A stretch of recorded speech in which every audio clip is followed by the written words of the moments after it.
for you to come and pick it. It's just 6 million naira.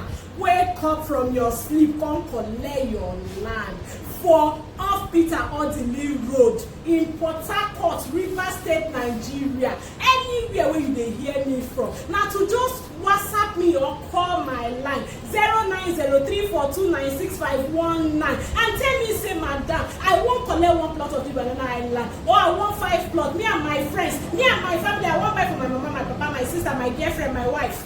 And then you will surprise them. This land, in less than 2 years' time, you will sell it for nothing less than 30 million naira. You dey hear me so? So I dey wait for you. Make you sharply call me, come collect your plot of new Banana HighLand. Mama, good news, they wait for your call.